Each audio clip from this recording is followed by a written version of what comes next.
Yo, so 84-year-old Andrew Lester has finally been arrested after surrendering himself after shooting 16-year-old Ralph Yarl in the head and in the arm for going to the wrong address trying to pick up his younger brothers. And it just proof once again that this country is two justice systems, man.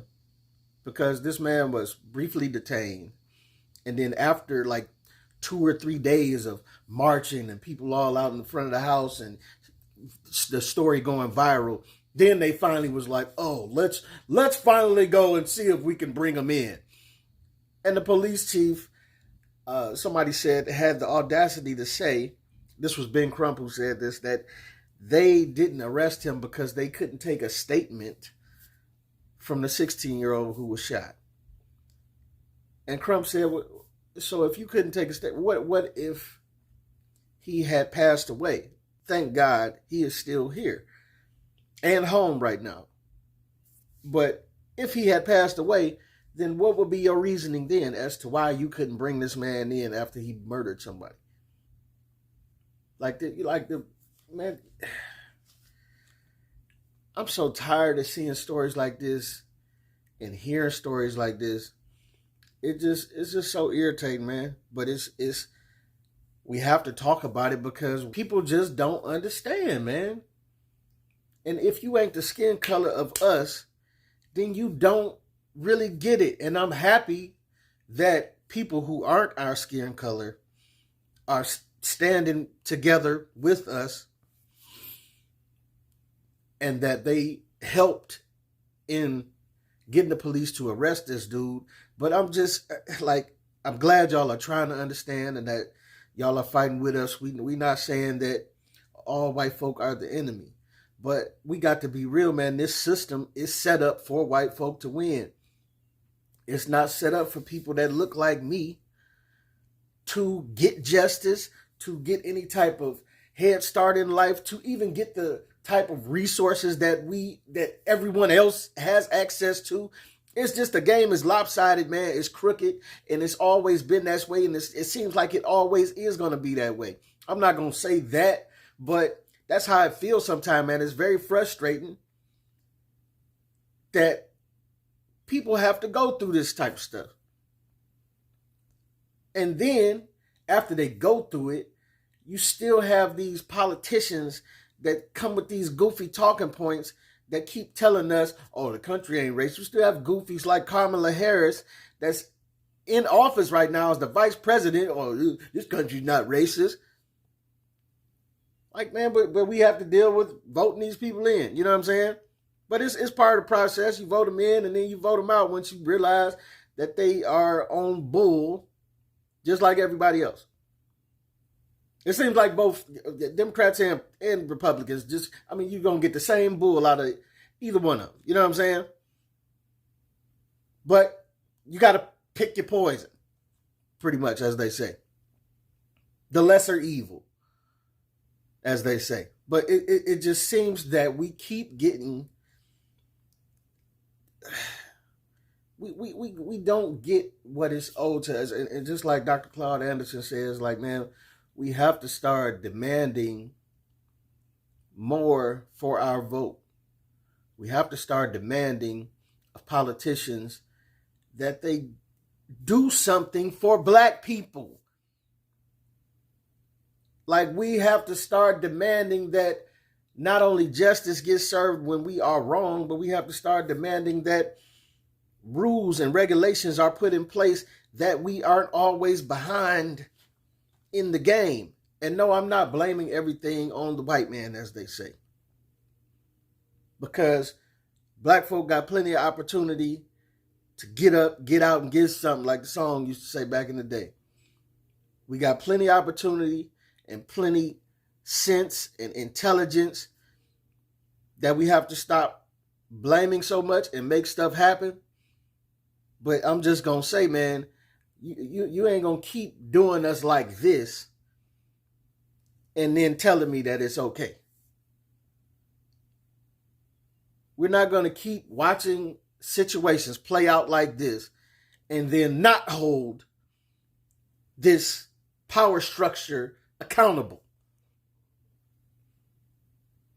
Black folk do act out. I did a video a couple of days ago where the teens was running crazy in Chicago, and the goofy black mayor was making excuses for them. Oh, let's not demonize the teens. No, I'm not trying to demonize the teens, but you got to call a wrong a wrong. If you're wrong, you're wrong. And it was sad for me to see young black men and women running around Chicago, tearing it up for no other reason than to go viral. A teen takeover or something, as they call it. That was very disappointing. And, had I been the mayor, it would have been some strong pushback for that action to make sure it doesn't happen again. You know what I'm saying? But when you have situations like this that do play out, that are racially motivated, and then the police do the slap on the wrist thing that they do, we're not going to act like that isn't a white power structure issue that needs to be dealt with. We're not just going to breeze over that and keep saying, oh, we can't keep blaming the white man. Yeah, listen, we're going to blame both the black man and the white man. If we are wrong in stuff that we do, cool. I'm going to call it like I see it. But I'm also not going to relinquish blame from the white power structure that keeps giving us this result. White supremacy, as they call it. Joe Biden said it before, he doesn't have to have these type of conversations with his sons about how to make it home when, getting pulled over by police officers. White folks don't have to have these conversations. Nor do we have to deal with the injustice of when it all plays out. Because had the roles been reversed, if that was an old black man that shot a 16-year-old white kid twice for doing nothing other than showing up at the doorstep, I mean, they would have did everything but lynch him like they did back in the day. And can you believe that in I want to say this was like within the last 5 years, there have been lynchings of black folk? Like, do you know that? Do you know that they found black folk hanging from trees, actually lynched in this day and age? But I bet those stories didn't go as viral as Kanye and his rants on the untouchable community, or one of the untouchable communities. You know what I'm saying? Just doesn't happen. We don't get the same respect. And partially, we got to put that on blame for we don't demand the same respect. But I was glad to see Ralph Yarl's family and the students was out protesting and getting stuff done. It shows you that, yes, a lot of times we be like, marching, what's marching gonna do? Marching ain't gonna work.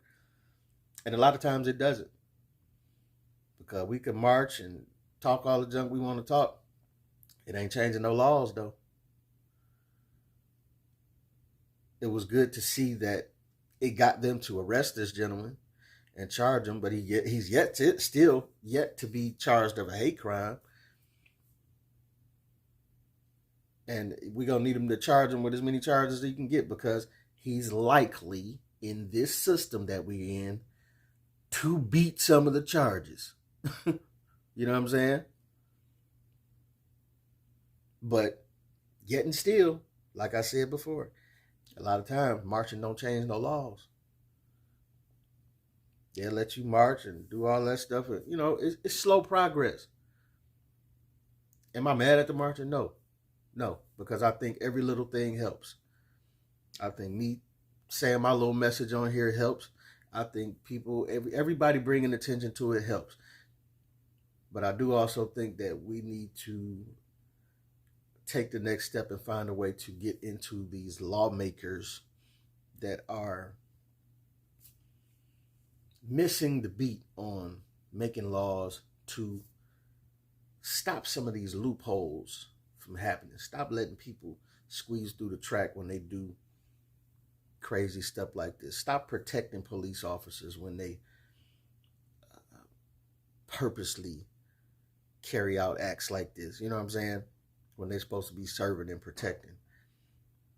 And then they carry out these acts and bring death to families across America, and then they get the slap on the wrist and we'll see you later and still get your pension and all of that type of stuff, paid leave, all type of stuff. You know, it's just ridiculous.